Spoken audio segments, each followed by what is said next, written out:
When I left my corporate job, I never thought I'd really be missing having conversations about strategy meetings and search engine optimization, marketing and advertising. But what I realized quickly as I ventured out on my own is that all of that falls on me and I need to figure it out.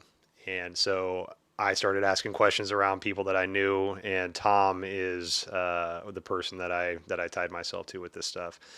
So Tom has been a friend of mine for a number of years and has been practicing yoga with me for a number of years. Also, it's how we met. And but Tom is an entrepreneur and has a lot of success with his entrepreneurial endeavors. Has created many, co-created many seven-figure companies.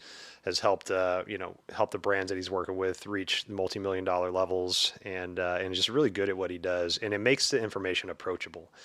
So today, Tom and I are going to sit and chat about marketing and advertising, how to do it for an individual, the importance of your search engine optimization, a lot of the things that a lot of us as individuals may take for granted or may not want the knowledge for.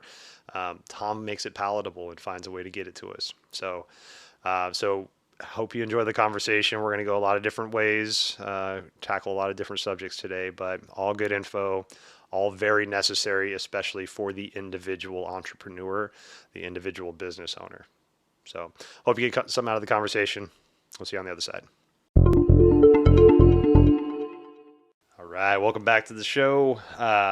Sitting across me today, one of my homies that I love talking about business with. So since I stepped away from my business background, corporate background, all this shit, I found myself desiring to talk about business again and having those conversations, and where I used to like loathe them, and now I'm like I search for them because I just don't have them that often.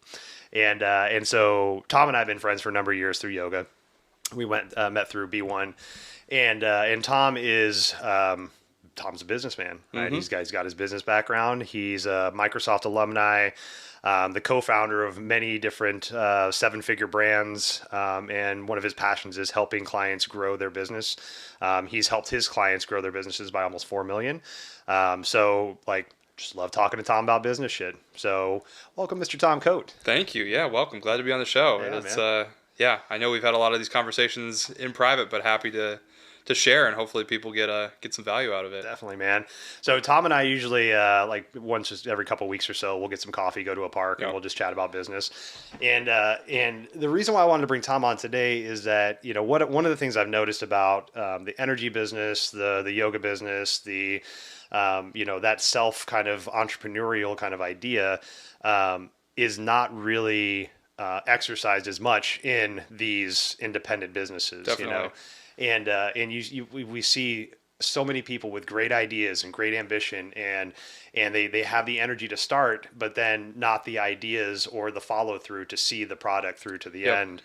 And so one of the things I wanted to talk to Tom about this week is how he finds that drive, right? How you find that drive. And some tips on like self-advertising, how to market yourself. What does SEO mean? Like all these acronyms and all these things that we hear about, that's like, oh, that might be important. It's fucking important, right? Oh, yeah. It's important stuff. It's a big deal. So Tom's here to talk about, he's going to wax business with us for a little bit. Yeah, it's going to be fun. Definitely. So first off, let's talk about you, man. So you're an entrepreneur, man. Every time I talk to you, you talk about all these cool shit you're working on. Yep.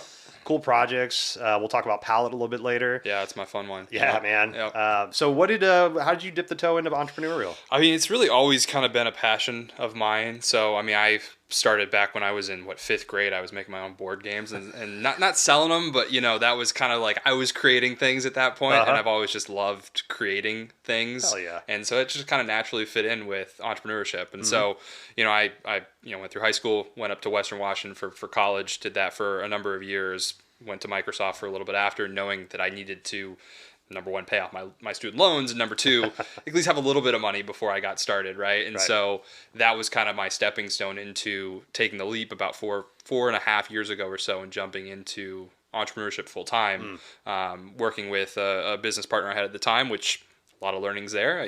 Picking your business partner, very important. Very important. That one didn't work out so well for me, but after going through that experience, starting over again myself and kind of building back up to where I am now has really been a wonderful experience, learning a lot. I mean, that's one of the things I love most about entrepreneurship, really, is that you get a chance to face so many different problems all the time, and it's a lot of fun to have that.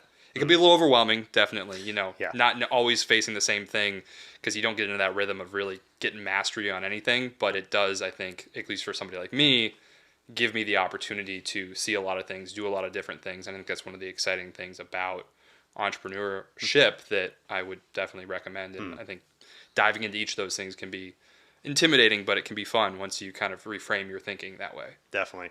Yeah, there's so many different hats you got to wear. Like Yeah. you're wearing all the hats. Sometimes different hats, sometimes they're all on the head at the same time. Yeah, exactly. And like you're balancing it out and trying to figure out, what plate needs to be spun more and where to put your focus towards and Exactly. Yeah, and I think it's important too. I mean, this is one of the things I remember. I think you and I talked about this a couple weeks ago. But the idea that you get to different plateaus as you go through this, and I know we're jumping a little ahead here, but one thing I've definitely noticed is you hit a plateau, then you hit another one, and what takes you from plateau to plateau is always different. And so there are points where you have to, I think, start to understand what you specialize in, what you are really good at, what are you better at than most people. And so like even with the organizations that I'm with and work on now, right, like I have a specific thing that I do which is more technical, right, stuff on more website, that kind of things like that, right, instead of I do have a background in digital marketing. I've spent millions of dollars on ads online, but one of the business partners I have now is so good at it that he's now taken that role, and I've stopped having all the hats, right? Right. So it is a bit of a balance, and I do think there are things that you kind of have to hit to go through the levels and keep moving up. But having that thing that you find that you specialize in, I think is also a really valuable thing to figure out. Yeah. However that comes to be. Right.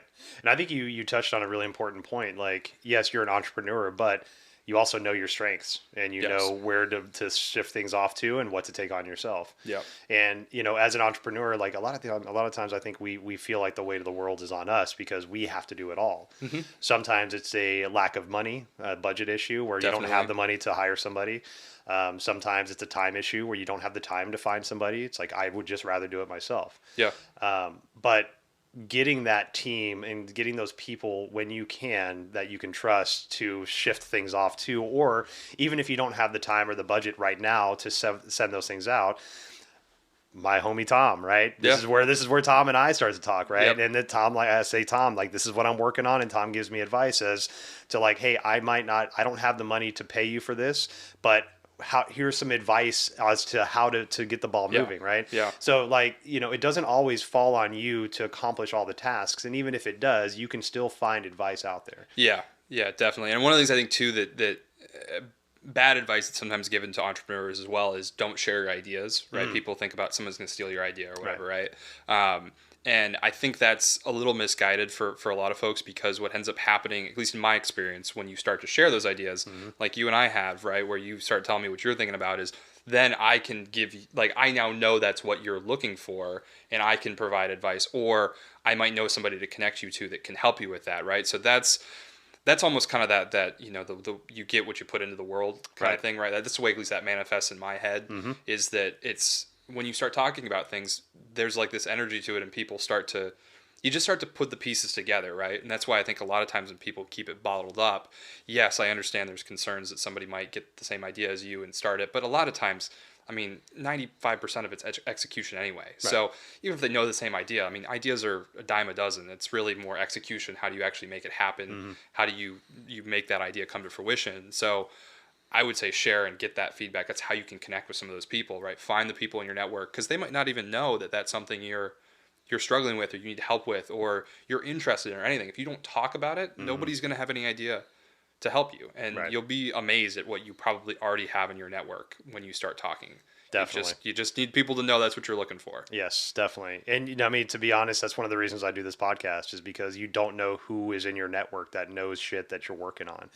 And through me having conversations like with you, these coffee talks that we have, I do those with a lot of people, and through those conversations, that's how I gain knowledge. And finally, I'm like, I need to stop just hoarding all this knowledge because I have some really smart people in my circle, and that's what birthed this podcast was the information sharing, the sharing of ideas.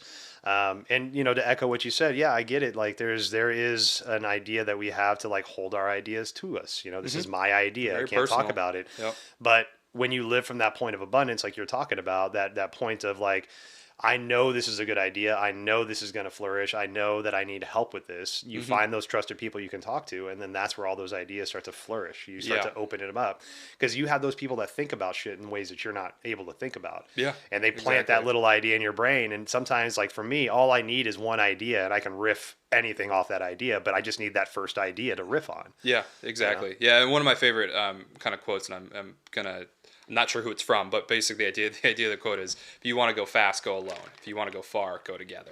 Which Oh, I love that. is work with other people, have people help you along. Nobody does it alone. As much as there are stories in the world and people that get put on pedestals that are in business or other fields where it seems like they've done it themselves. I mean, even the best athletes in the world have an entire staff of people helping them train their bodies, their minds, everything, right? It's never a solo endeavor. Right. So, and even the things that seem like solo endeavors, like even like I was reading a story, I think about like a world-class climber. And basically the idea, or what the story was about, was all the different people that were in their life helping them figure out how to get their nutrition right, how to do. And yes, they're not the person, you only see the one person out there doing Right. the task, but there's so many more people involved in helping that person be successful. So the idea that you can do it by yourself is a tricky one. It can kind of trick you into not asking for the help that you will need, really. Yeah. And it's worth it. Yeah, there's a guy, I've talked about this guy a lot. His name's Simon Sinek. Oh, And yeah, love him. Yeah, fucking love Simon Sinek. And he talks a lot about that Yep. whole idea of the self-starter, and it's complete bullshit. Yep. Right? And I mean, I'm not trying to knock anybody that's pulled themselves up by the bootstraps or done the definitely not. hard, gritty work. But yes, okay, you might be the sole CEO of that company or whatever it is, right? And it might have been your idea that got him there, but there were also investors that helped you, friends and family that gave you encouragement, right? There's people that have like given you the benefit of the doubt somewhere, right? There's people that have taken like consideration on your story, right? There's all those people had a step in your success.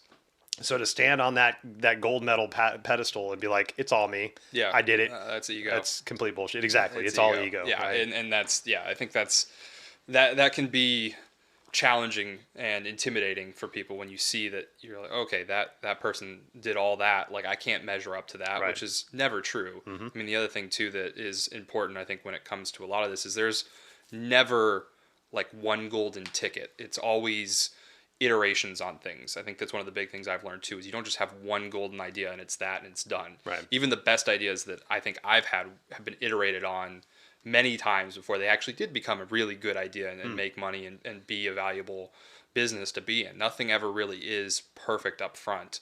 And I'm sure there's exceptions. There's always exceptions to the rule. Right. But I would say that's the thing to me that was a big learning as well, was just to get started and really try, right? Like when you're talking about how do you get and keep motivated and how do you drive forward and keep that ambition, I think it's understanding that you're not going to be there tomorrow. You have to give yourself time. You have to give yourself, I mean, it took me almost 2 years really before I kind of got back to where I wanted to be, even financially, with everything I was doing in entrepreneurship, right? It was not a overnight thing. And I would say too, as well, prepare for that, right? If you're going on that journey, make sure you come prepared, because that's important to understand. It's going to take time. Yeah. Yes, there are exceptions. There are people that are successful and they're very successful in their 20s or whatever, but the average age of somebody who's, at least in the startup space, right, is funded as an entrepreneur is like 36, 37. It's like people further in their life, right? I mean, there's all these exceptions that get talked about because they're pretty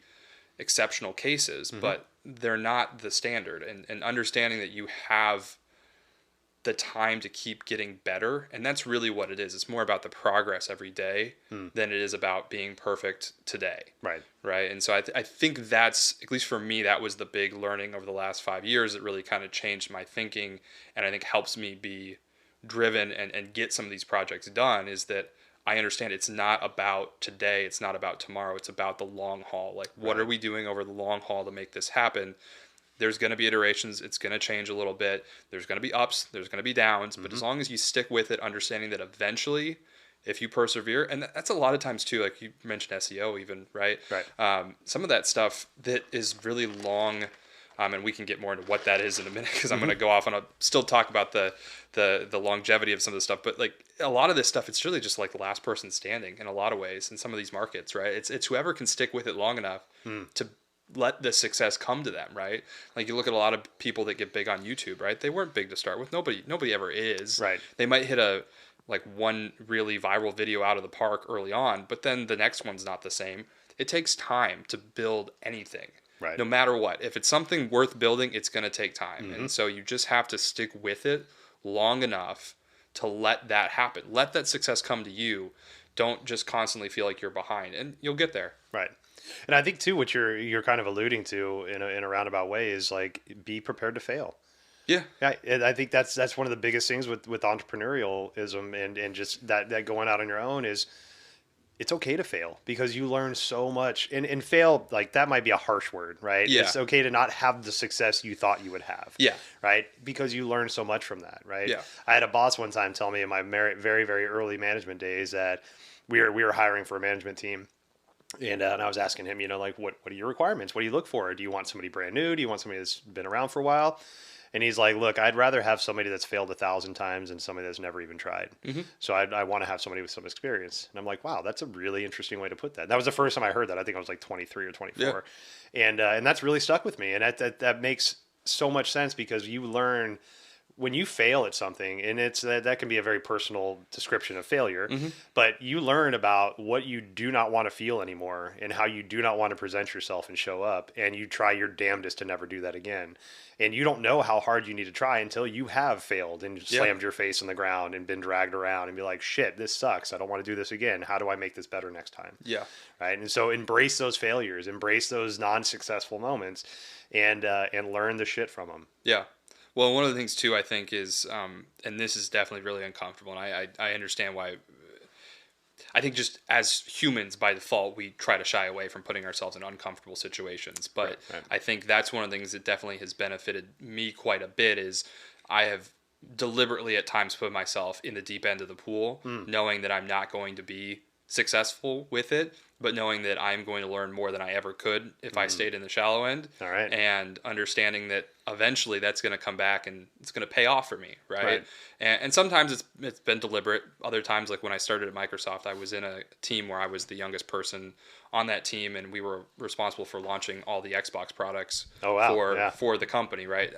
More of the end of the line. I was in supply chain and manufacturing, that kind of stuff, not the development of them. But still, I was working with pretty much everybody I was working with was 10 plus years older than me, and I was a program manager, project manager, where I had no actual positional influence, but I was required to hit certain milestones, hit dates, things where I couldn't go up to somebody and say, I need you to do this now because I'm your boss. It was, I need you to do this now because hopefully you like me enough that you're willing to do it and we have a good enough relationship, right? And so that was very much a deep end to start with. That wasn't my choice. That was the company's choice for putting me there. But that was a chance to really learn quickly, right? And was I great early on? Definitely not. There was a lot I had to learn, a lot of, how do you work with people, that kind of stuff, right? But eventually after, a couple of years, I got a hang of that. And then when I jumped out to start my entrepreneurial journey, I jumped in really, just kind of, I don't want to say blindly, but somewhat knew it was going to be really hard when I started. And it was for a while, and learned a lot and made big mistakes, and, almost drained my savings and all the other stories that you'll hear. But, in the end of the day, it worked out. And that was, yes, it was uncomfortable at the time and it was scary. And I totally understand that that's a very valid feeling that everybody in those shoes will have. But I think if you can just keep persevering and understand that something good will come of what you're doing. Right. Whether it's you're successful in your business or whatever you're trying to work on, or you just are learning some skills that will be valuable in whatever you do next, right? It might not be, that business worked, but it might be, you've learned now how to, manage people, or like, you use your journey as an example, right? With Mm-hmm. what you did in the restaurant space, and you learned how to manage a space and learned how to manage people and Mm-hmm. build an organization, right? Active problem solving, Yeah, all that fun you stuff. use all that Totally. Yeah. stuff now when you ran the studio for a while, right? Like Mm-hmm. things like that, right? That those skills go with you, and so even if you aren't successful, quote unquote, in that specific venture, those skills will be valuable afterwards. So just having the belief that something good will come of what you're doing, Right. regardless of success or failure, I think is a great way to keep that momentum going, Mm-hmm. and just that positive mindset of yes, I'm going to get something out of this Yeah. is one of the ways that it's probably the biggest thing that's helped me get through the hard times. Yeah. I look at that as like a friend turned me onto this term a while back, but it's promoted to your point of incompetence, Mm-hmm. right? And so it's almost like that, right? Where you get this promotion, you like start to level up. And I'll use my example. I was a good server. They promoted me to bartender. I was a good bartender. They made me a good bar manager. Okay, Mm-hmm. bar manager. Then I was an AGM. Now I'm a GM. And Mm-hmm. to be completely fair, like when I got to that first GM spot, I'm like, I don't know what the fuck I'm doing. Mm-hmm. I have no idea what I'm doing. But at the same time, like I had a good team that was below me, and I had a good team below them. So management team, staff, like Mm-hmm. all that stuff was there. That gave me the platform to embrace the ignorance that I had, not just live in this knowledge that I'm promoted to my point of ignorance and incompetence, Mm-hmm. but know that I had a team I can depend on while I built my knowledge base. Mm-hmm. Now there is the counter of that where I've worked for people that have been promoted to their point of incompetence and just sat there cheering themselves Yep. on like, congratulate me, I made it to the top point. I have no idea what I don't know, and I don't fucking care because Yeah, I'm because the I'm top already person. there. Yep. Right. Yep. And that in any position, whether you're the lowest person in whatever company or the highest person in whatever company, you're always learning. You're always trying to Mm-hmm. adjust and increase your knowledge base. And so, yeah, promoted to that point of incompetence with the desire to still learn Yeah. and to become competent. Yes. Yes. Yeah, you have to have a curiosity to pretty much anything, really. Yeah. No matter, regardless of where you are and how far you've gotten, because that's the only way you'll keep going, Mm-hmm. right? That's what, like a lot of people, at least when I was younger, I remember thinking, oh, I'm done with school. I don't have to worry about any of this stuff anymore, right? Yeah. And that's never been the case, right? You always have to stay engaged, Uh-huh. and not just to say like reading and all that kind of stuff, but just learning, right? I highly recommend reading if you're Right, not doing it, right. but like, however you learn, just keep learning Yeah. and keep challenging yourself and keep growing. Yeah, and having that positive mindset to it to really understand that it's not about today, it's about where you're trying to go. I think that's the other thing that I see trap that people fall into is there's such short-term thinking with a lot of stuff instead of thinking long-term about what am I trying to build, where am I going, where do I want to be. Like that's one of the big things that you and I have talked about this too, right? Is like sitting down and saying, okay, I want to get there. That's where I want to be in 5 years. That's where I want to be in 10 years, whatever that number is, right? Okay, how do I get there? What are the tools? What are the things I need to build? What are the things that I need to invest in myself, business, whatever, to get to that point that I want to be, and then go do the work, right? Right. But knowing that like you're not there yet. That's 5 years out. That's a long ways away. Like just take a step back and realize, okay, we got these pieces. Because I think when you look at it as oh my God, I want to be there tomorrow, where you're comparing yourself to other people and saying they're already there. Why am I not there? Right. There's just so much more going on. Side note on that whole thing with comparing to other people. Yeah. Because I've had this conversation with a few friends recently, right? The idea that, it's always easy to look at what other people are doing, but you almost never know what's really going on behind the scenes. Yes. So that's a really dangerous thing to fall into, and I would just caution people. I think can be a huge drain of ambition and drive. Right. Is you're like, oh my God, that person's already there. I'm not there yet. What's wrong with me? Why am I even trying anymore? Right. And you got to understand they might have started 5 years before you, or they might have had, rich parents that set them up to be successful. I mean, there's a lot of stuff like that that happens that you just don't. You can only start from where you are now and build better tomorrow than you were yesterday. Right. You can't have the same level of whatever that they started with or that they managed to get access to. You can only focus on what you're doing. Right. Right. And I think that's another really important thing for people to keep in mind. Definitely. And it's good to have those role models to look at, those the people that may have a business similar to yours or ambition similar to yours. But I think, you hit it right on the head. Like we're in this world of instant gratification right now, where we think like we have this idea, we action it, and boom, it takes, and we're good, right? We take a pill, and all of a sudden the symptoms are gone. The sickness is still there, but the symptoms are gone, right? Sure. So we're used to that instant gratification kind of thing, not knowing the work that needs to go into it. One of the platforms that kind of got popularity during COVID was Clubhouse, and I haven't messed around too much on Clubhouse, but I have some friends that have, and I've been on there a couple times. Yep. But one of the things I appreciate in conjunction with what you're talking about is Clubhouse gave the quote unquote normal human being, like the you or me, or somebody that's developing a business or something, the opportunity to have direct contact with an Elon Musk or an Aubrey Marcus, or like a Bill Gates or a Rashida Wallace kind of thing, where you have these big fucking names of people that have success and that have very like calculated success, tangible, like you can look at their books and see like, holy fuck, this person built some shit, right? And with Clubhouse, that gave you the opportunity to talk to that person directly. Like you could look on Clubhouse and see like, oh shit, Elon Musk just started a room, and you can go in there and there's only 4 people in there. You can ask him anything you want, right? You have direct contact to Elon Musk in this platform, right? And you can ask him like, how did you do this? What happened there? Where did you get your money? How did you start off? Like blah, blah, blah. All these questions that you might not be able to get those honest answers from that human being. So, and I don't know how active Clubhouse is now that COVID's kind of passed. Yeah, but I know it has a bit of a story with its whole. I think they were trying to IPO it, or they're trying to raise another round or something, and like Gotcha. the numbers slowed down. And I might be wrong. I've only heard like bits and pieces of that story, but well, I mean, to echo that, I haven't heard really anything about Clubhouse since COVID. Well, I could say stopped, but since the world has reopened, yeah. Clubhouse has kind of teetered off. But whereas a shitty platform like Zoom is still flourishing. Yeah. Well, I think that's more because that was a business tool for people, whereas Clubhouse was more of a fun thing for a lot of people. But yeah, totally. Yeah, but there are, you do have access to these folks, but like, again, the point of this podcast, you don't need to have access to Elon Musk to get good, sound business advice, right? Your homie that practices next to you in your fucking yoga class for the past 5 years could be the biggest like advice giver you could possibly have if you just started a conversation with him, which is Tom, right? Yeah. Tom and I knew each other for a long time, and I knew what he did, and then finally one day we sat down and chatted, and I'm like, God, we need to do this more often. Yeah. Exactly. And then from there, like, these are our conversations, right? Yep. Like, find those people in your life. There's so many people around you that have really good advice and really good sound, whatever advice you're looking for, if you are vulnerable enough to ask the question and admit that you, need help, or even your ignorance in something. Yeah, I think that's exactly right. Yeah. It's you hit it perfectly, which is, I think you have to have the vulnerability to be willing to ask the question and understand what you don't know. Yeah. And there's a lot that you don't know, a lot that all of us don't know.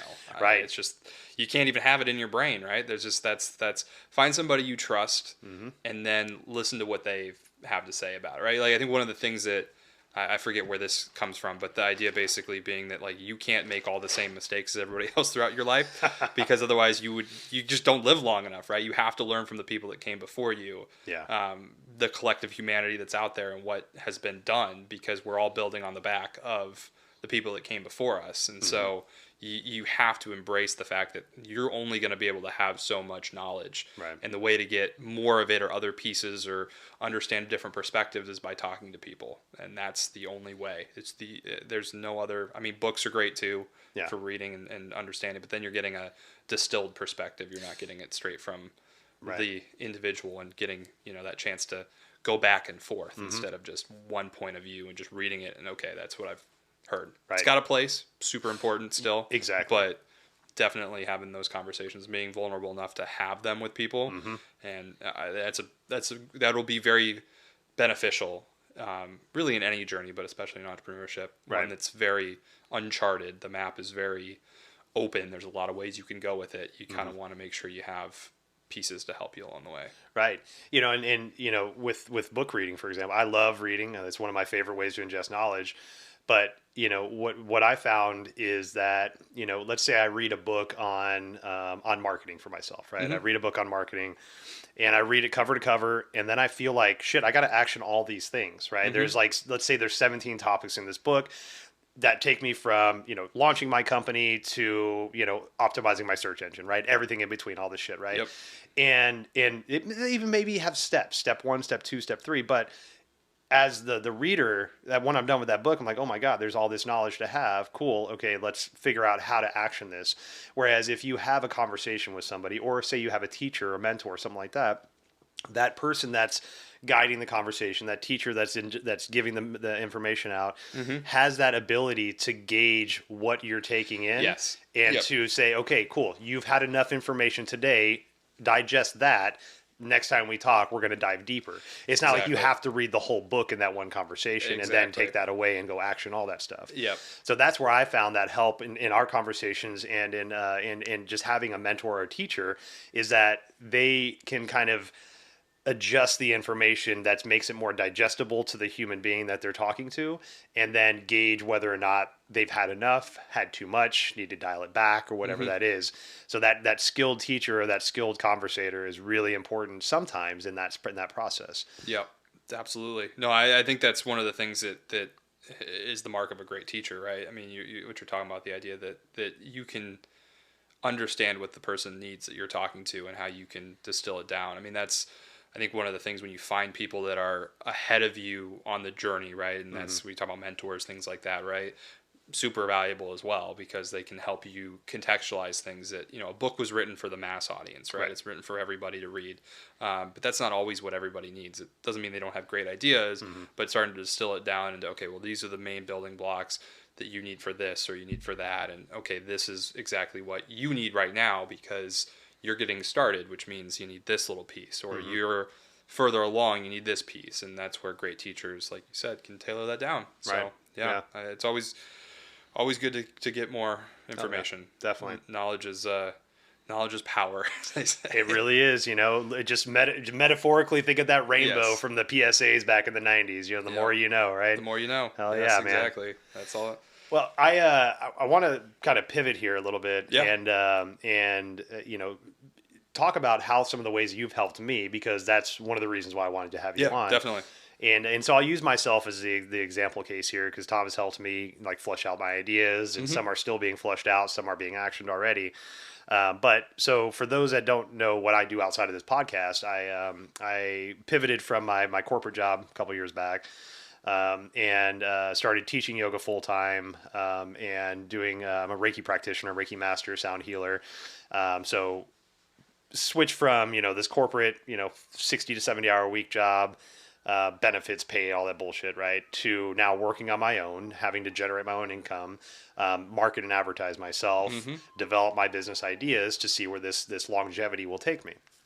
And so some of the things that I've seen as a bystander in this industry before becoming active in this industry was, you have a lot of people that have great ideas, like they're let's say charismatic yoga teacher, right? They've got a good following, and they've drawn on that following, and now decided they want to open up a business, a brick and mortar, right? Sure. And so they open up a yoga studio, or they they want to continue that on their own. So they take this charismatic group that they've developed, and they've opened the studio, and then it just kind of, where do you go from there, right? Yep. It's like, okay, I have the doors open, I'm hiring teachers, I have classes, but then things kind of go by the wayside, because a lot of times it's a single owner operator that is trying to manage a staff of like probably 30 yoga teachers that also work at multiple different studios, plus also have regular jobs outside of that. Now we have the COVID time where you have limited size classes, we're mandated with masks, all this shit, right? So there's a lot of stuff that goes into the operation of the business once it's open, that a lot of people might not really consider or be overwhelmed with as soon as they find out. Yeah. So so some of the things that you've helped me with is really looking at, and like you said, that 5-year plan, like what's going on with you, and how do you look at your plan, and what, where's the longevity, where's the wiggle room, all this stuff, right? Yep. So in that, like starting a new business, right? You've got all the things going. Where do you take that from there? Like once you hit that first roadblock, I guess that first roadblock of like the understanding of the weight of the business that you're holding now. I guess first, how do you push through that? Like how do you persevere and have that courage to say, Sure. okay, I got this. Yeah. Well, I mean, it's definitely not easy. Yeah. I think that's always the first thing to acknowledge. Just you can feel pretty overwhelmed by things. That's a very reasonable emotional state to have in that Right. situation, taking a step back. I think kind of to piggyback off what we were talking about earlier is that's a spot where a lot of times having a good support network and people that can kind of help keep you motivated, right, is good. It's another reason why it's great to talk to other people about what you're doing, because then what will happen, and as kind of a byproduct, it's like, oh, how is that going? How's project so and so, like, how's that going, right? And then if you get as you get constantly reminded about that, you're like, I need to see this thing through, right? Like, Right. I don't want to look like I'm failing, right? And that little bit of social pressure can be a great way to get through some of those early roadblocks. Okay. At least for me, right? Yeah. People always ask, okay, how's that project going? It's like, oh, okay, this is what we're doing when we can't fall behind, right? One of the things that one of my good friends who runs a nonprofit called, well, it was called Student R&D. I think it still is. Maybe it's called Code Day now, which was their big thing, was trying to help kids learn how to code early on in their lives. Oh, cool. My buddy Tyler Menezes, he was the vice president of my high school when I was the president our senior year. Oh, cool. We were on a robotics team, a bunch of things. He was a real smart guy, probably one of nice. the smartest guys I've ever met in my life. But one of the things that he told me to do early on with the startup stuff that I was doing, because he's done a few himself, was to send like a regular email out every month or every week to just people that are interested, right? Not even people that are maybe investors, but it would be great if they were, right? That's a good thing to do with your investors, keep them up to speed, but just generally stakeholders, I guess, people that are interested in what you're doing, Right. as a way to just stay accountable, right? And say, hey, here's what we did this week. Here's what we did this month. Here's the milestones we hit. Here's where we need help, right? Can you help me with this? And that's a great extension of kind of that bringing the community along with you in the support network. And that's a great way to break through some of those barriers and just keep it going. But you have to have the right perspective on it, because if you look at it as like a chore or something that you feel bad doing, you're not going to do it. So really use it as a tool to help you move forward. Use it as a way to leverage that network you've built, those people that are helping you out and people that are just excited about what you're doing and your success, and give them an opportunity to stay with you and help you motivate through those barriers, right? Yeah. So that's, I think, one of it's a small thing, but it's definitely helpful. It that it really is. And I think, sharing that idea at that point too, like you said, helps keep you accountable, right? That you're working towards, because other people know what your goals are. Yep. But I really, I love that. And, when I was in restaurants, when I first started in restaurants, I was kind of ignorant about, business in general. And I'm like, well, very, I guess, scarce, right? Like, this is my stuff, right? My ideas. Yep. And my mentor at the time, Jeff, he was the GM when he promoted me, and he started taking me to these restaurant meetings where a bunch of people from different restaurants from all around the Seattle area would meet. Some were our neighbors, right? Our neighbor restaurants. And at the time, I didn't know how invaluable those neighbors were. I thought we were competitors. And so we started going to these restaurant meetings and sharing proprietorial ideas, right? Like, this is Jillian's Billiards Club's ideas for how to set up pool tables for banquet events. Like, that's theoretically, that's our idea, but we're sharing that to the public. Like, what the hell is this, But then we're getting shares from, like, Duke's Chowder House. We like this. We do this with our presentation of this thing. And then you have, Anthony's Homeport that's saying, hey, we do this, and this is really good for guest satisfaction. It's like, holy shit, we're all sharing ideas because we see the benefit of everybody working towards this similar goal. Yep. Right. And that's that abundance again. Like, when you find that community of people that you can share your ideas with openly, whether it's an individual or a group of people, that really helps you shake loose some of these ideas and burst past those plateaus we talked about earlier. Yeah, exactly. And I know you were kind of starting that conversation a little bit with some of the self-branding and branding sides. So we can jump into some of that too, and I'll give you like a couple thoughts on that side, and then we can get into more of the detailed stuff. But I think, like, one of the things you and I have talked about is, number one, I think it's obviously a great idea to invest in your personal brand, especially with the way I think, and from our conversations, I think the world is heading with a lot of, automation, things like that coming into play. You being you as yourself, your personal brand, what you can do, what you stand for, what the world knows you can do and you stand for, is going to be one of the ways to stand out in, I think, what is to be the next 10, 15 years of our lives, at least with things becoming more automated. But you can't automate an individual, and that's where a brand and standing for something, I think, is number one, is really valuable. And the way you build that, at least in my experience, and I've never been a big proponent of this, we're kind of getting into it a little bit now, but I've always been a a fan that you kind of have to have done it before you talk about it. I feel like, yes, you can fake it till you make it. There's certainly validity to that statement, but for me personally, to then go out and speak about something, I want to know that I've done it just for my own Right. confidence in it, and just because I've seen a lot of people out there that don't, and this is speaking more from the business side of things, right? There's a lot of business quote unquote gurus out there, and once you kind of know what the formula is and how they follow it and whatnot, it's very easy to see the people that are completely full of it, and there's a lot of them out there. Right. Very much are. But that doesn't mean I mean, they're all making money, and they're all making a lot of money doing it still. Right. Doesn't mean they're doing it in what I would consider to be a very ethical way, but there's still success there, which I think shows that obviously the personal branding side of things is valuable, and understanding how to build a brand for yourself is definitely a valuable skill.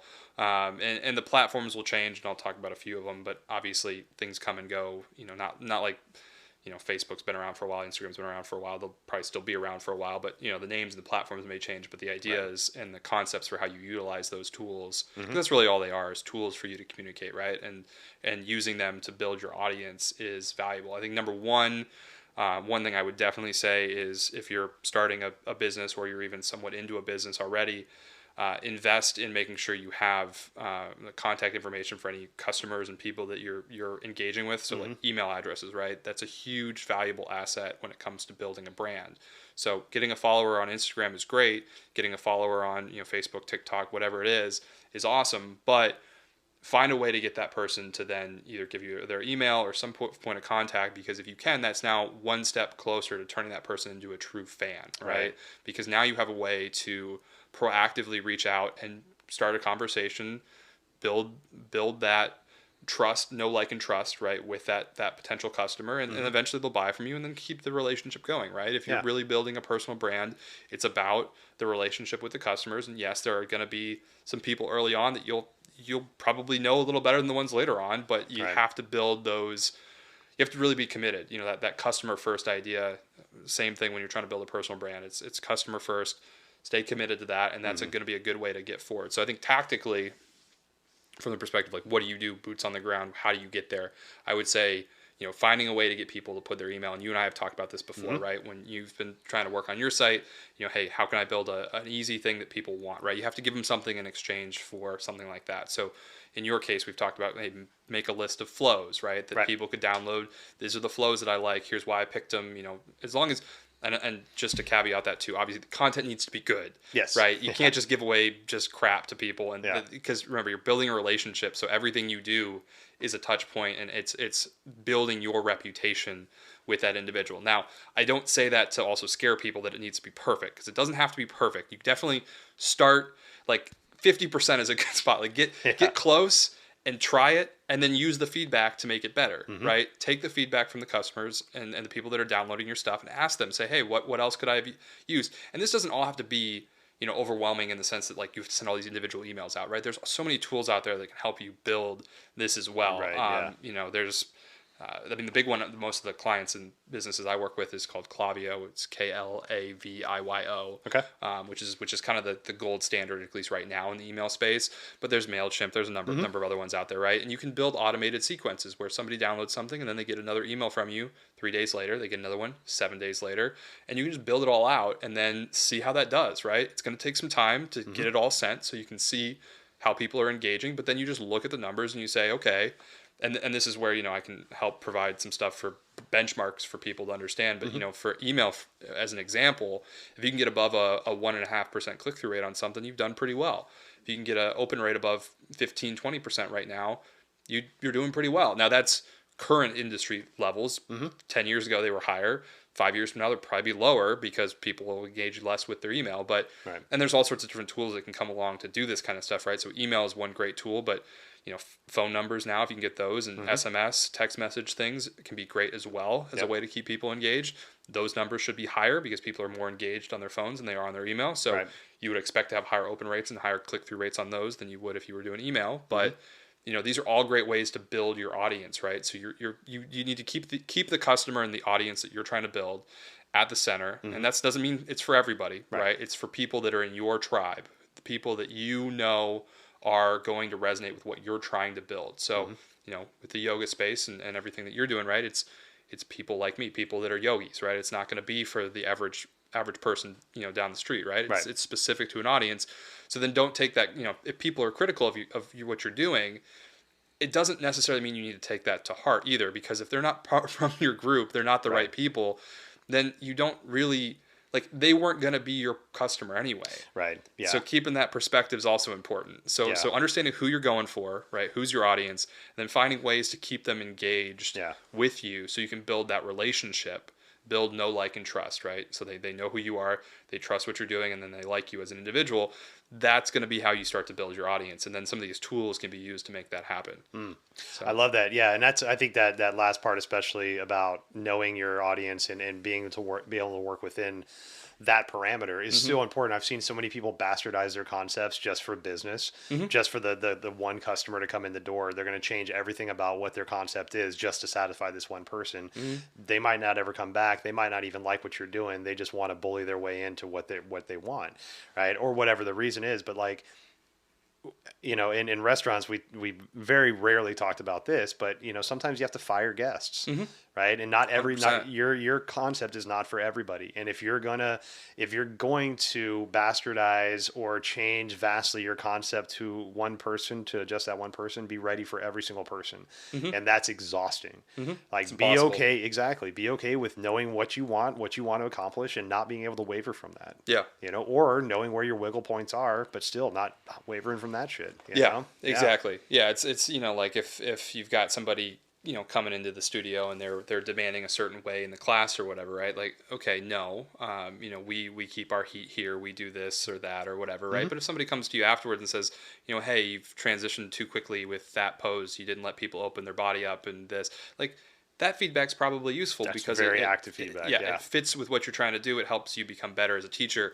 Whereas some of the other stuff, like somebody complaining about the color of the walls or something, something silly, right? I mean, that's a silly example, but that's just, don't take that to heart. That's somebody else's problem. That's their problem that they're coming in with. That negative energy they're bringing in is not something that you need to worry about. So it does require some perspective to understand when you do take feedback and when you don't. But I think knowing at least that you will evolve what you're doing, and knowing who you're going for, and then using some of these tools to keep people engaged so that you can build your brand, who you are, and just, it's kind of cliche, but speak from the heart, speak for what you're trying to do, right? Like, know yourself and be confident enough that it's going to work out for you, and stick with it, because it will eventually. I can almost guarantee it with almost everything. That's where the perseverance comes in, right? You're not going to build a personal brand in a day, in a week, in a month, but give it a year or two. If you stay committed to it, I almost can guarantee you will start to build a following. Right. Every major person out there you've seen that has a significant personal brand, they probably started multiple years ago and did not do all that well for the first couple of years. Right. No matter how good they were at it. It just takes time. You have to get your name out there. Brands aren't built overnight. They don't suddenly exist. Not everybody knew about McDonald's when it started, or any of these big names that Starbucks, whatever brand, throw in whatever brand you want. Right. They didn't start as what they are today. They started from nothing, from one store, from one location, whatever. Totally. So it takes time, because you almost think about it like the brand that you're building is like an individual. It's like a thing, an entity that needs to come into being, and it has to be introduced to all sorts of different people. Like, it can't just all of a sudden be the biggest thing ever, right? So you have to have the perspective to know it's going to take time. But if you implement the right tools, you stay active with it, you stay consistent, you will get there. I can almost guarantee it. Yeah, I've seen it just too many times where people it's just consistency. That's the word right there, consistency. And that's what we tell people in our yoga practice too. Somebody asked me, like, how do you start doing handstands? Be consistent with your practice. How do you be consistent with your practice? Right? How do you be consistent with your practice, right? Be consistent, have that consistency, have that perseverance to push through. And because it is, in this example, for what we're talking about now, this is more often than not a very personal brand. I am putting myself as Adam Reel out there, as a Reiki practitioner, as a yoga instructor, as a sound healer. I'm not like the generic, come see, Reiki LLC, right? Come visit this practitioner Adam that works at Reiki LLC. This is like Adam's practitioners Yeah. space, right? Yep. And so like with a lot of this stuff, this is you as that personal brand. Yep. And so it is important. And I think a lot of it too, at least for me, I'll speak from my personal experience, there was a lot of apprehension on my side in the beginning of like, Totally. I don't know if people really care Mm-hmm. that much about me. And I don't know if my ego is strong enough to be putting myself out there Mm-hmm. and to have, like, let's say I post a YouTube video Mm-hmm. about yoga and shit. And then all of a sudden I start to get negative comments, right?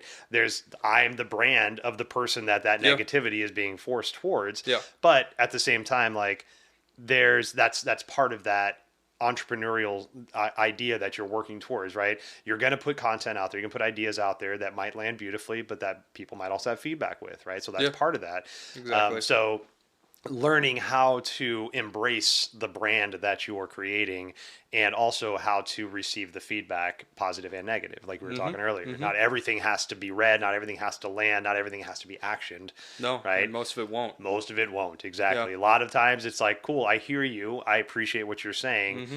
thank you so much for your knowledge, and then you get to choose what you do with that, even if you don't do anything with it, right? But Yep. sometimes that person just wants to be heard. And if they're a client of yours or a regular visitor of your establishment or your brand, then give them that space to hear them. But you don't have to action that shit. Nope. Right? Nope. Yeah. That's where the self discretion comes in. You gotta be able to make those decisions. That's kind of where you put on your entrepreneurship hat and say, okay, I'm in charge. Mm-hmm. I'm making the decision here to either take this or not. Yeah. And I think with you brought up a good point, which I think is the big risk to a personal brand and what is oftentimes where people struggle, right? Is it's your face, it's your name, it's certainly it's very very very personal. Right. It's tricky, but I would flip that in some ways and say, I think it's a big advantage if you actually are willing to put your face and your name on something. Because a lot of the brands that I've built with the team that I have and what we've done is we don't have faces on them. They're just standalone things that we've built, kind of like your example of like a Ricky LLC, right? Yeah. And it's more challenging to build those than it is if you're willing to put your face on it and say, hey, listen, this is what I have. This is who I am. Because people buy people is something that I think works really well, especially in the personal brand space. People like to buy from people they like. Right. And so if you can really put yourself out there and portray yourself, and it doesn't mean you have to act a certain way or be a certain way. It's just be yourself and find the people that resonate with the energy that you are bringing. And, they're going to buy into what you're doing because of you. And people are far more likely to buy from a person than they are from just a nameless entity. Right. So having that personality actually is if you can get over that hurdle, it can be a huge asset and give you a lot of opportunities that other people that are building, nameless brands Right.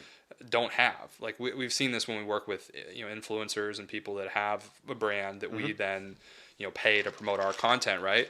Those are sometimes some of the best things we've ever done. They don't always work, but Right.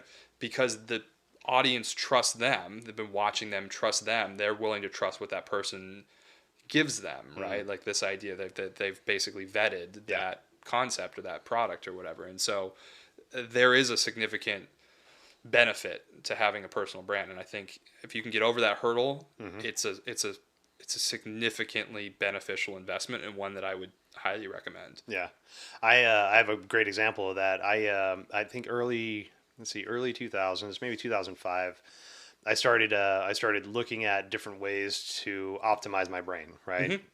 I'm in my 40s now, so I'm getting older, brain cognition, blah blah blah. But also when I was in my early 20s, I was still doing a lot of damage to my brain, like still drugs, alcohol, all that shit, right? Yeah. So I was looking to find ways to just get the brain kicking again, and I discovered this product called Alpha Brain from a company called On It, and it's a nootropic, and it was really great. Boost your cognitive thinking, vocabulary recall, all this good stuff, and it was working great. But at the time, I took it for maybe like 6 months and I stopped because it got expensive and I just couldn't find it in my budget. And I wasn't really that focused on my personal health. It was more of like a fad I was trying to figure out. And so I got away with it, or got away from it. And then, but within the past, let's say 3 years, I started listening to this guy, Opry Marcus. I talk about him a lot on this podcast. I Mm-hmm. love his podcast, Opry Marcus podcast. And he's got just good information. He's a great podcaster. But through that, I found out that he's the CEO of On It, Mm. right? And he, On It, since he's the CEO, he talks about Alpha Brain a lot. He's one of the sponsors. He's On It's one of their sponsors. So I hear the commercials all the time. But their commercials done with him talking about the product he developed and the Mm-hmm. benefits he feels from it. And one, it regenerated that idea of like, oh, that's right. I used to take this and I liked it. I can actually afford it now. But the thing for me was now I know the person that made it, Mm-hmm. and I hear that voice and I trust him because I've been listening to his podcast for a couple of years at that point. And then, like hearing him talk about that product that I remembered that I liked, Yep. now I'm back on it and I've been on it for about a year or so. Yeah. And so with him, and there's another guy named Ben Greenfield that lives out in Spokane that has a company called Keon that talks about that amino acids, branched chain amino acids, essential Mm-hmm. amino acids, different types of supplements that because I listen to his podcast and I trust him as a human being through the information he's shared in his podcast, now I'm a regular user of his products too. Mm-hmm. So I 100% agree with that. Once you know the person and you recognize the information and you can trust it, I find space in my budget to spend money with them because I trust them. Yeah. Yeah, and I think I mean, the trust thing you were hitting on there, and the fact that one thing you mentioned with the second podcast you were talking about there is the fact that he's sharing information, right? And Right. that's, I think, the other thing that's important when it comes to this personal brand, kind of the idea that we were talking about earlier of sharing your ideas, sharing your information, sharing what you have to the community that you're trying to build is one of the best, probably the best way to build that audience as well, right? Mm-hmm. And that's when you were talking about the idea of, for you having some flows that people can download, things like that, right?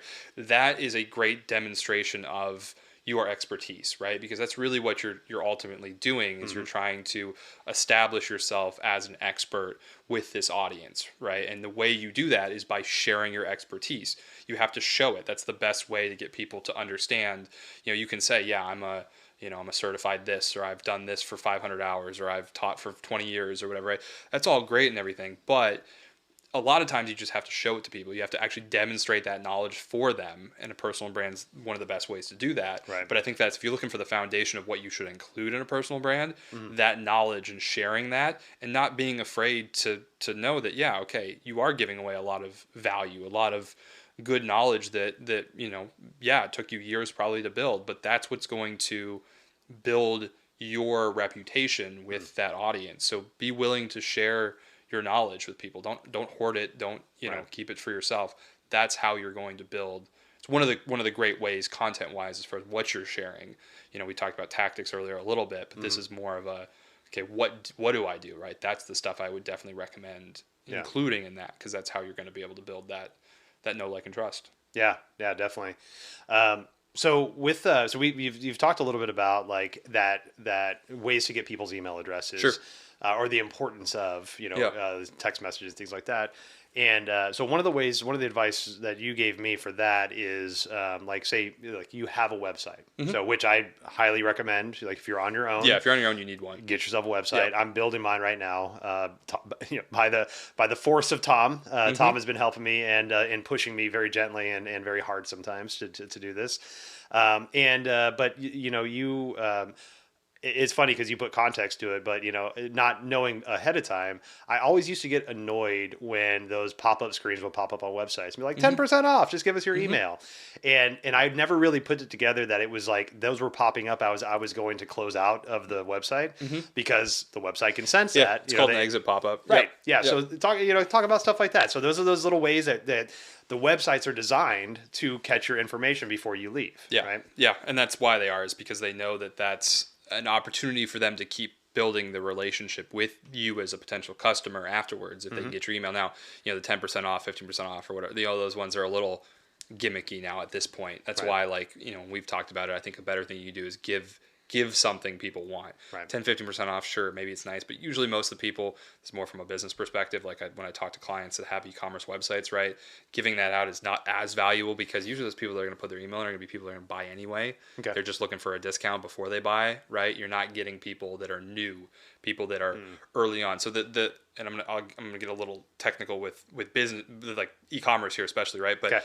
one of the concepts that I learned early on that was really valuable was this idea of a funnel. Okay. right? And if you've never heard of a funnel before, it visualized an actual funnel, right? Okay. I'm sure most people have actually seen a funnel in their Big life. at the top, small at the bottom. Yes, Yep. exactly. Just visualize that. And what happens usually is you have people that fall within different stages, right? So at the bottom, imagine that's a customer that gave you their money, they bought something from you, right? That's the end of the funnel. Okay. But the beginning of the funnel is people that are generally unaware that you exist, right? They have no idea who you are, they have no idea what you stand for, they have no idea what you're offering, know nothing about you, right? And a funnel is, visualizes typically you have phases of it, which is how you move people through that journey. And that's how you can convert people from never hearing from you, never knowing who you are, to maybe being your biggest fan at the end of that. And that can take, weeks, it can take months, it can take years. The length of time required to make that funnel happen is different for every individual. And by individual, I mean every customer that comes through it, right? But visualizing it that way and thinking about, okay, what do I want to give people at each stage of this so that they can start to build, or I can start to build that know, like, and trust with them, so they move on to the next phase, right? So oftentimes you see funnels broken down typically into like 4-ish phases. There's like the early consideration phase, and I'm blanking on the names of the 3. People have all sorts of different names for them, but essentially the beginning is nobody, they don't know anything about you. The middle is like they know a little bit, but they're not really ready to buy, and then the last couple phases are more like objection handling. So it's like, oh, I don't want to buy from you because the price is too high, or I don't want to buy from you because it's going to take 5 days to ship to me, or whatever the reason is that they're in their head, they're saying, I'm not going to buy from you. Gotcha. And this is where, engaging your customers, having a dialogue so you can understand what those are is super valuable, because then you can use that to tailor what you're doing in that phase of the funnel to make sure that they actually get to the end of the funnel and they convert. Yeah, because they're at that point now where you've pretty much locked them in as some kind of a guest, some kind of a paying client. So like we can maneuver some things to make it work. Yeah, right? Yeah. Or they're like right on the edge. They've added to the. Oftentimes you'll see it in like an e-commerce funnel is like they've added to their cart, right? They put it in their cart, but they've never checked out. Yeah. Why have they not checked out? Right. They were busy. They walked away. Okay, great. Let's get them an email to remind them to come back and buy. Sometimes that does it. Or no, they decided it's not the right fit for them right now. They want to buy it in 6 months. They want to wait for your holiday sale. They want to wait for this. The price is too high, or the price is too low, even in some cases, right? Like, I don't believe it's worth anything, because it's like, there is a fine balance there. If you price yourself too low, then people are like, well, this is not worth anything. It's a cheap piece of crap, right? So, there is a balance, but those could all be reasons for why. And so I think one of the things, to loop back to what we were talking about, right? And it's talking about that free downloadable up front and how you get emails and things like that is that still that consideration phase at the very top end of the funnel.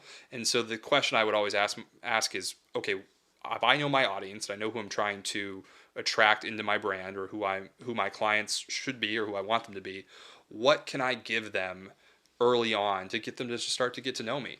And it should serve really 2 purposes. One is it provides value to them, right? Something that they will find useful, but also is a good representation, and this is the second point, of you and what you're trying to ultimately offer at the end. So it needs to be tied to the end product of what they're going to buy. So if you're selling, yoga training and you're giving away like a free Xbox up front, doesn't make any sense, right? That's a dramatic example, but you want to make sure it's tailored to what the experience should be, right?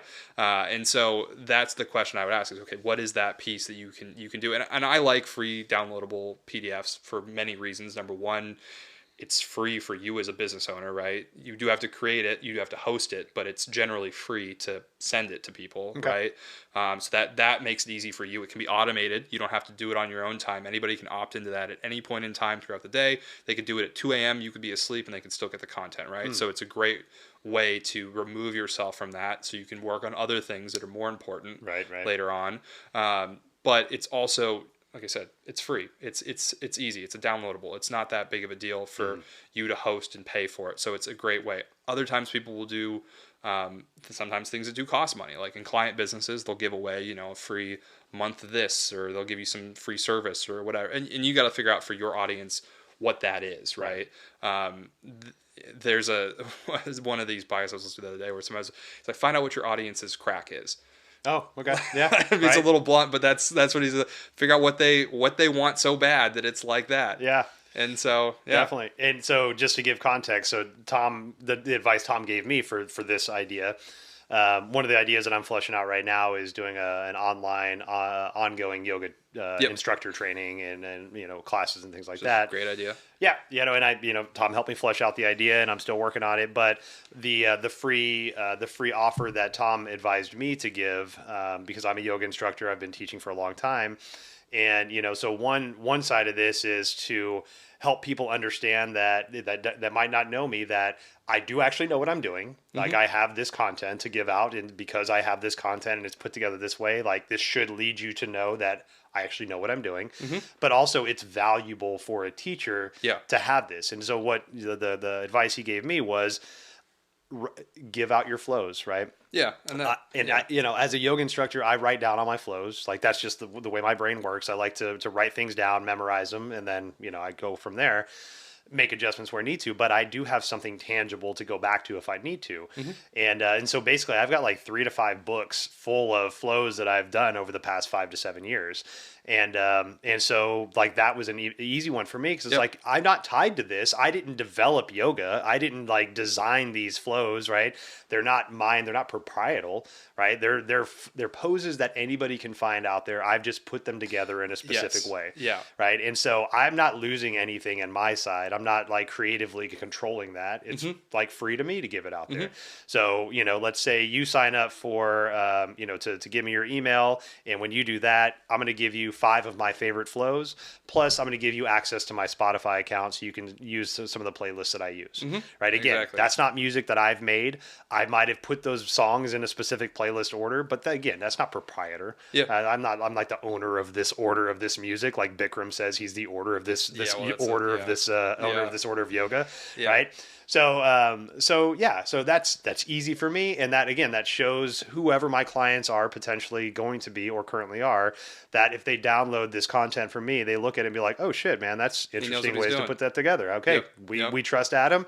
We're going to sign up for this workshop that he's going to do. Yep. And you're still, like you said, I think you hit on 2 things there that I want to highlight, because I think they're important for people to understand. Number one is, you don't have to create anything from scratch necessarily. You can consolidate information and put your spin on it. It's a great way to get quick, easy content out the door sometimes, right? Like, obviously you've developed this over years of all these flows, but to your point, they're not necessarily proprietary. They're just, you organize them, right? You've used your expertise to organize them into a way that's going to make it easier for the next person to consume that content, right? And that can be all you need to do sometimes to come up with a good piece of content to give out to your audience, right? It can be, okay, like photography as an example, right? Like, these are the 5 filters that I found that work the best, or whatever it ends up being. And I'm not a photographer by any means, so that could be completely useless. But the idea being that, like, you've used your filter to help distill information for your audience. So now your audience doesn't have to do all that other research, right? And that in of itself is a huge value add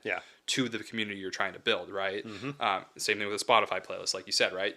Okay, yes, those songs are everybody's. They can, the artist owns them. You don't, but putting them in that order so they work with a specific flow, that took time, effort, and you as an expert distilled that down and gave them the distilled stuff. And that's so much better than them having to do all that work themselves, right? And then they can also kind of see your thinking, right? Like, okay, why do you pick that? Why do you do it this way, right? And that's the other thing you're showing off, and that's the expertise piece, right? So I think that's a great way to come up with content, is if you can what's the word I'm looking for? I'm blanking on it, but basically you take things and consolidate together. You can consolidate information and make it easier for people. Right. That's what, I think that's super valuable. So definitely something that I recommend doing. Nice. Yeah. And so as I'm building my website, that is very front of mind. And even though that iteration of my website isn't going to be for a little while, I still want to have that email capture option. Yeah. Right. And so, I see the next step ahead. And so instead of waiting for that step to be ready, I can still, like I said, I've already got all the content to capture emails and to give somebody something for free. So, I can start building that base now instead of when I feel like I'm ready. And then I'm like trying to play catch up. But let's say in 2 months from now, when I'm ready, I've already got 200 emails banked, Yep. right? It's like, great, cool. Now we're just building from 200 and instead of starting from zero, Yep. right? So once you have that idea, once you get the idea for the momentum, start that ball rolling, right? Yeah. Get it going. Absolutely. And that's, you mentioned SEO a little bit, which is just one of many pillars when it comes to driving traffic and creating a good online brand and persona. But that's another, like, that's similar in sense, right? Where all this stuff is not going to be maybe valuable day one, Right. but if you can be consistent with it over time, it pays off, right? That's so SEO, search engine optimization. That's what it stands for. Basically, do people find you when they search you on Google? That's what it is.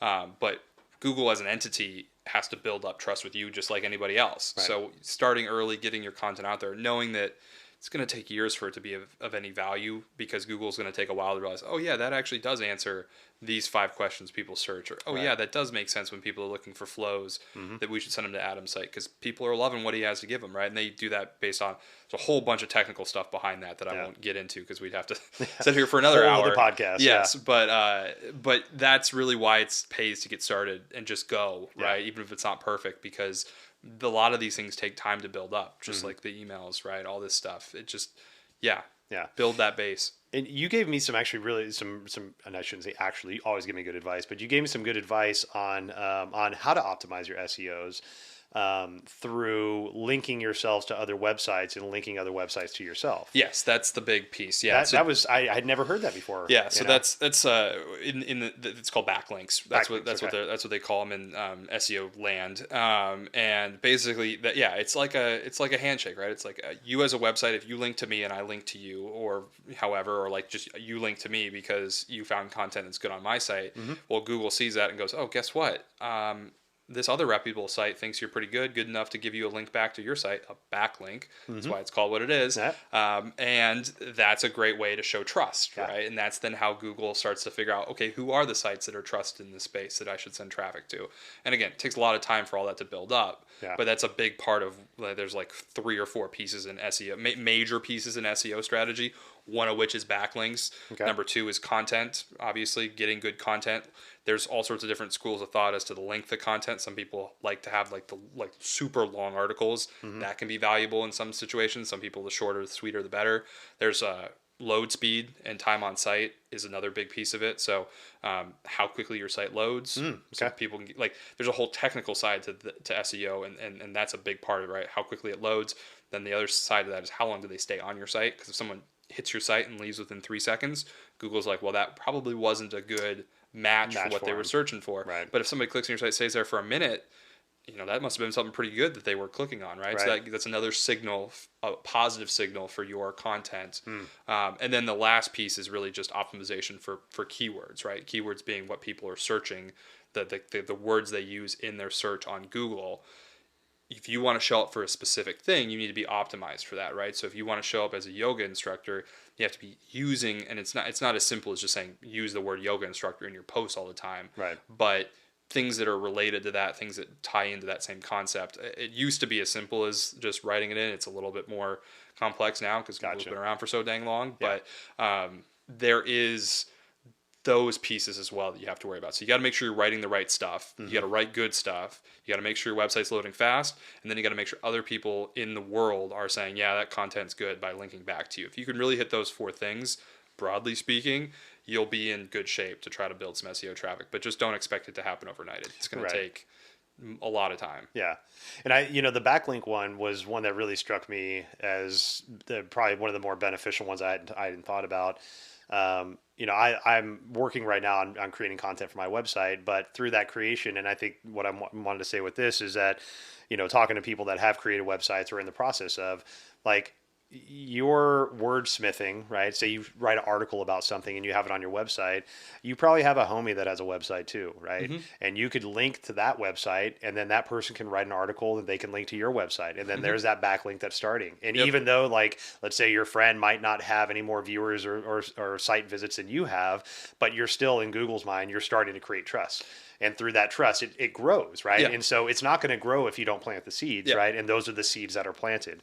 And through that, never know, that person that you linked a website to, your content to their website, they might have somebody that looks at their website for content that might be a little more popular than that person that wants to link then, oh, that's a good article. I'm going to put that on my website. And then boom, now you have two people's websites that your Yep. article's on. Yep. Right. And then you're slowly just building Yep. that content. And it's again. a numbers game for sure. I mean, you have to have a significant amount of all of it before you really get any serious value from Google. But Right. that's the thing. If you don't get started, you'll never build it. So you have to get in there, and that's the way you do it. But Right. yeah, I mean, that's SEO, and we can talk. I mean, at some point, if you want to talk tactical stuff on all this, I mean, Yeah. I can talk paid. We can do paid ads and all the, because most of the money I've ever made has actually been from paid ads. Paid ads. Yeah, like that's what like I'm getting towards right now with Facebook and Google and TikTok Exactly. and all the others. But that's a whole other giant bag of worms we don't have to get into right now. We could do that another point of view.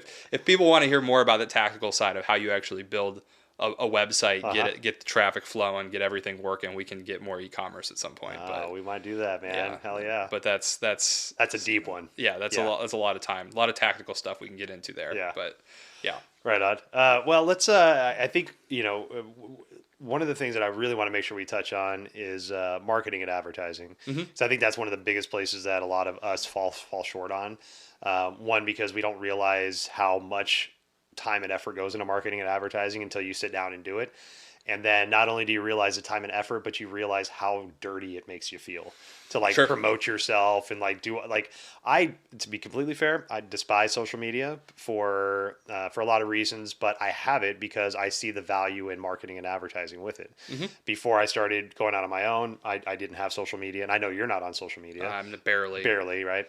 But I see it for the advertising platform that it can be, right? And so that's what 100%. I utilize it for. Yep. So for teachers, for practitioners, for people that are on their own, what are some of the key things that you think are important for that advertising and marketing side? Well, I think you hit on one already, right? Which is be there, be active, right? If you're gonna, yes, I totally understand that from marketing, advertising, all this stuff does make a lot of people feel uncomfortable because it is very self-aggrandizing. It's ego-driven. It seems like it a lot of times, right, for people, and that can be, if that's not you, right, it can definitely be tricky and not something you want to get into. But I'd say be active on every platform that you can be or you feel comfortable being active on, right?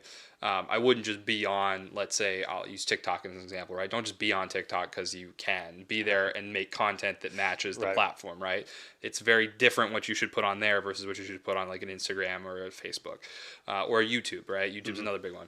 But what I would say is if it's not a platform you can commit to, because we talked about consistency, right? If you're not consistent with it, then don't do it. Pick one you can be consistent with, and even if it's one platform, stick with that one platform and be consistent, and just go after that platform. Right. If it's YouTube and you feel like you're good at YouTube, make sure you get YouTube videos out once a week. Also, if you're doing content, you don't have to do it day by day. Do it all once. Do it on a Friday. Do it on like a Saturday. Do it all in one day, and then there's plenty of tools that can help you schedule stuff. Like the one that we've used in the past is called Hootsuite. There's a number of them out there. Render's another one. There's a bunch. And if you just do a quick Google search for schedule social media content, you'll find all these options. But you can do it all ahead of time and schedule it all for the week after. Right. And then all you got to do is every day go in and just see, hey, are people commenting? Engage with the comments. All that kind of stuff. But you don't have to create the content every day. Right. Just do it ahead of time. So yeah, that was a big one for me too, and I appreciated that advice because when I started my YouTube channel, I would like feel that obligation daily to be like, shit, okay, I got to carve out 2 hours to think about content, to sit down and write it, and then to talk about it, and then re-record it, then re-record it, then re-record it. And it's exhausting.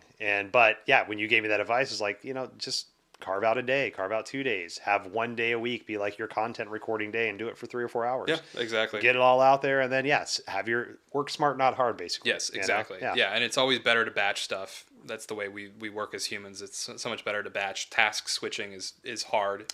Right. And I mean hard in the sense that like when you switch a task, there's all sorts of studies about this, and I don't know all the numbers enough to speak to it, but when you switch a task, there's a cost to that in brain power and willpower, really, right? So sticking to one task and doing it for as much, like that's why people now, will be like, oh, do your email only once in the morning or once in the evening or whatever. And obviously not everybody can afford to do, depending on your job and everything like that. Right. But batching it to do it all once is so much more efficient, and you'll find that you get more content done, better content. And I would just, also just post it, put up what you got. If it's good, if it's bad, doesn't matter. You'll be better the next time. Just get it out there. Right. And so, yeah, to kind of to your question, what can people do? I'd say, yeah, stay active like that. Be consistent with it. Use tools to make your life easier, to work smarter, not harder.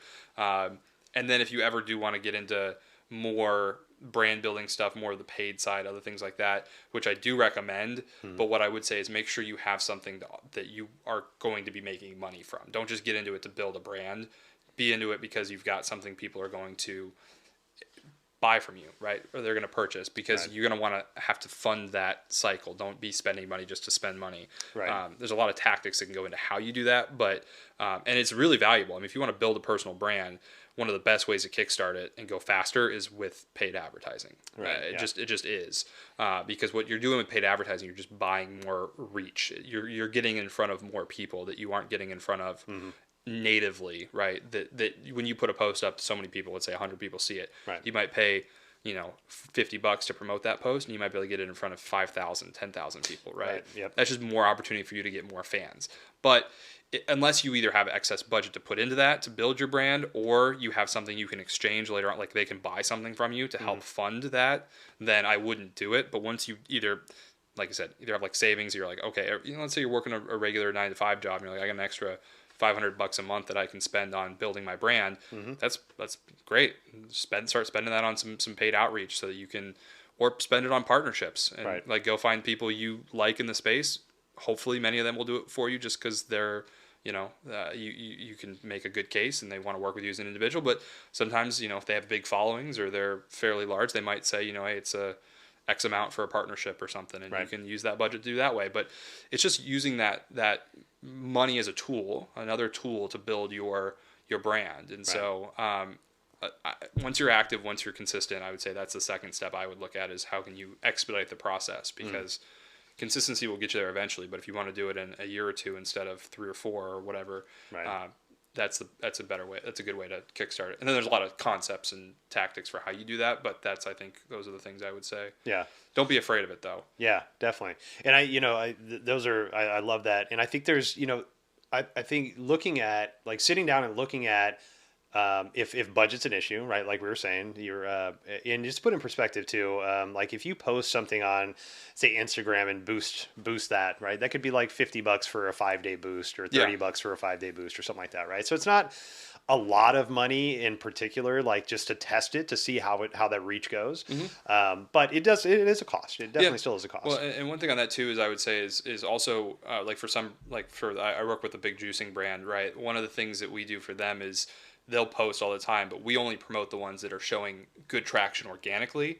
So you put it up, you say, okay, I'm going to put up all my posts.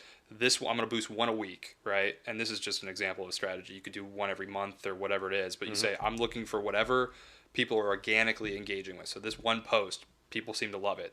Probably a good chance more people are going to love it than if you promote it. So that could be a good way to optimize your budget and not spend it just on everything, is to say, okay, what works organically, and then give it a little bit of a boost. Nice. Love that. And also, I think, looking at non-paid ways, right? I mean, we're doing a podcast right now. I didn't pay you to be here. I mean, some podcasts, they do pay people to be here, the ones that make money. Unfortunately, I'm not making money right now. But, that's still that's still a way to get your name out there, right? It's a way to express the information that you have in a way that, you have some control over, and you're creating that trust with people outside of the circle that you would normally be reaching, right? Exactly. And so there's all kinds of ways, whether doing workshops at different studios, hanging around. I can honestly say, like, as a yoga instructor in the very beginning of my yoga teaching, sometimes just hanging out and being open to answering questions after class is how you start that conversation, how you start that process of building your brand, because people get used to being able to actively ask you questions. Hey, this just happened in the class I was just in. This is what I felt. How do I work with that? Cool. All right. And then everybody, that comes out of that class sees you working with somebody in the studio while they're leaving. It's like, oh shit, I can ask Adam questions too. And then all of a sudden, you have people coming up to you, and then, oh my gosh, here's a brand that's building, and that I didn't even know I was trying to build a brand. You're just opening yourself up to the dialogue, and then that dialogue's taking you to all these other places. Absolutely. Right. So there's inexpensive ways to do it. There's definitely costing ways to do it. But I mean, it's a lot of it is looking outside of your comfort zone and seeing seeing the ways that you can capitalize on stuff Yeah, like that. yeah. So loop all the way back to what we were talking about earlier, getting out of your comfort zone. Yes, I 100% agree there. It does. You're to get different results than you're getting today. You have to do something different, and usually that means you got to get out of your comfort zone because your comfort zone is going to keep you where you are forever. Yeah. So you got to be willing to break that. Yeah, yeah. That and if you're an entrepreneur and if you're doing something on your own, you're gonna be uncomfortable. So get used to that. Yeah. And I think and there's a book I'm reading right now called Art of Impossible, and Stephen Coulter. He's written a bunch of books, Stealing Fire, all these things. Yep. He's a great author. And he talks. This book's about flow state, and how to get into flow state and how to maintain flow state. And it's funny you mentioned earlier how we switch hats. When we switch hats, we impede that flow state because our brain gets used to this drawn up knowledge, this comfortable knowledge base, and then all of a sudden, if you're changing hats, your brain has to readjust to this new knowledge Correct. base and call it up. Yep. And that's that cost that we were talking about. exactly. Yep. Yeah, Yep. totally. Yeah, it throws you off. It takes a while to get back into it, and so having that ability to be in your flow state and to see that through. Is very, very important, for Yep. that, for your consistency and for the task that's at hand. Absolutely. There's so many of these little things that, when you start paying attention to the way your body chemistry is and how you show up to certain situations and how adverse you are to certain situations, like that's all telling, right? That's all telling you something, and paying attention to that will help you start to manage your days, right? Let's say towards the beginning of the week, I feel non-energetic and a little more lethargic, so I'm gonna do my admin work. I don't have to be front facing. I don't have to be client facing. Yep. Towards the end of the week, I start feeling a little bit better, and that's when I start scheduling my classes and my workshops and I take clients because I naturally feel more uplifted.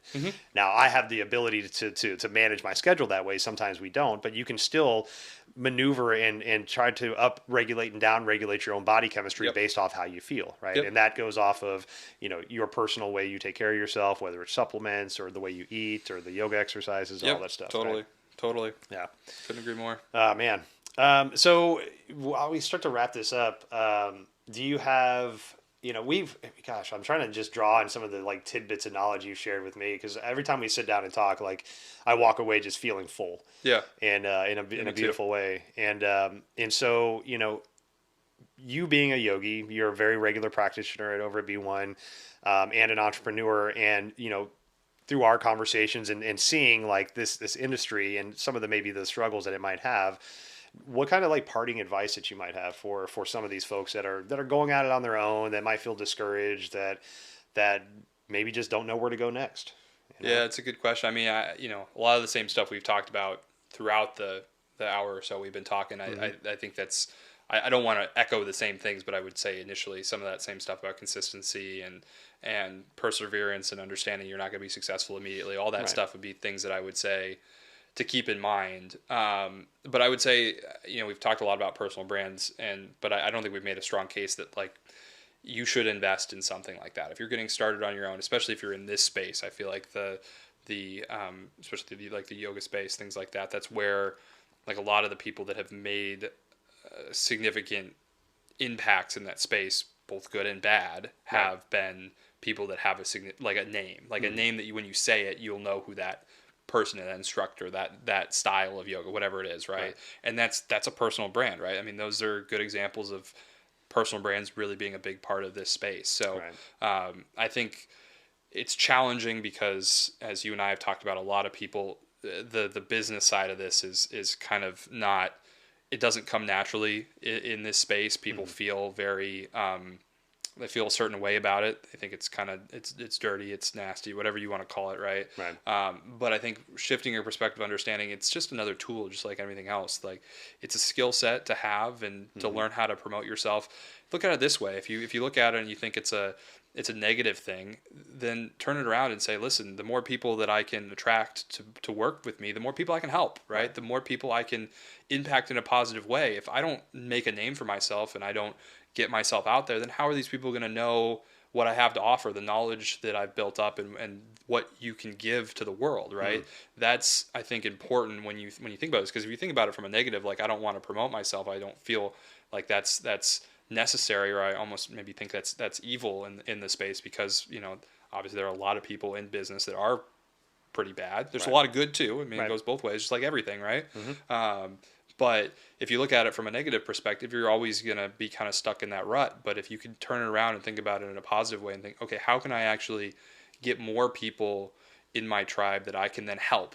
And that, if that's your goal, right? You have a good wholehearted intention with what you're doing, then the rest of it's all just tools to help you achieve more with that, right? Right. It's not a bad thing. It's just it's going to help you do more and help more people. So Yeah. I think as a parting piece, I would say think if you're in that group and you're thinking about it that way, change your perspective and say, listen, this is a very positive thing I'm doing. I know I can help people. I know I'm helped people before. Right. This is just a way for me to help more, and do that then. That's beautiful. Love that. There's one more thing I want to touch on real quick before we jump off. But Sure. we talk about building our brand a lot, right? Yeah. We've been talking about building your brand. I want to make sure people understand that like your brand is yours to build, right? It can be authentic to you, like the person that you currently are. Yep. You don't have to design a new you No, to be that no, you brand. shouldn't design a new you. Exactly. It should be you. Yes, and I think especially in the yoga industry right now in the West, we have kind of fallen into this innovative kind of realm. A lot of us, I shouldn't say everybody, but like I don't know why, but there's actually there's a podcast I listened to from this woman named Arundhati. I can't remember her last name right now, but it's called Let's Talk Yoga. And she had a guest on recently, and they were talking about how how there's a desire and this drive they feel in the West to innovate yoga, like goat yoga, and I mean my friend Katie and I did Mofo yoga, right? There's authentic movements, there's all this type of like animalistic flows, and all these things that are happening now. That doesn't need to be your development of brand, right? You don't need to invent a new style of something to be your brand. No, that's a common misconception. Exactly. And so like take that out of your head. You don't have to reinvent the wheel. You can be, take your 200-hour teacher training and take everything you learned from that and develop your brand from that. You don't have to reinvent yoga. You don't have to be like you don't have to do handstands and I do all the binds and I can look at my head. I can put my foot on my face. That doesn't need to be your brand, right? Be authentic to you. Yep. Find what speaks to you and then develop it from there. You don't have to like pull shit out of nowhere. Yep. People can smell that Yes, non-authenticity. I was about to say that. Yeah, that's exactly right. They can tell. Yeah, because you're not comfortable in your own skin. Then and yeah, I guarantee you've probably seen it. If you sit down and you think about it, you've probably been in situations where you've seen people like that, and you can pick it up. People can pick it up too. So yeah, be authentic to yourself. Absolutely. Definitely. Well, dude, man, thank you so much for being Good here. Stuff, yeah. Let's let's get you back. We'll talk about SEO, some more like just nerd out on some. We'll get some stuff. more tactical stuff going. If people are interested, I'm happy to come back and talk more tactical. Definitely, and we'll leave links for Tom in the show notes to how to get a hold of you. Yeah. You do some consulting on the side as well. Yeah, so not much. I mean, I'm happy to answer questions if people email me something they want, but I mean, I don't really. I've got too many of my own things going on right now that I don't have a lot of time. I've got like 3 or 4 businesses I work with, and I only really work with them because I've been working with them for so dang long. I want to see them to completion, but we didn't even get to talk about Palette yet. Nah, we can talk about it another talk time. about Palette. Keep an ear open for that name. That's gonna be a really cool one. Yeah, this should be fun. Hell yeah! All right, brother. Awesome. Thank you so much, man. Yeah, it was a lot of fun. See you next time, man. All right, thanks so much for spending time with Tom and I. Lots of information to digest. We'll leave links in the show notes for all the information that you might need to follow up on. Also, contact info for Tom and myself if you have questions you want to reach out for us directly. But please share the information, share the podcast, subscribe on your favorite platform. Leaving comments is super helpful. It helps us know what information you're liking and what information you're looking for. So much love, obeisance, and love to you all. See you next time.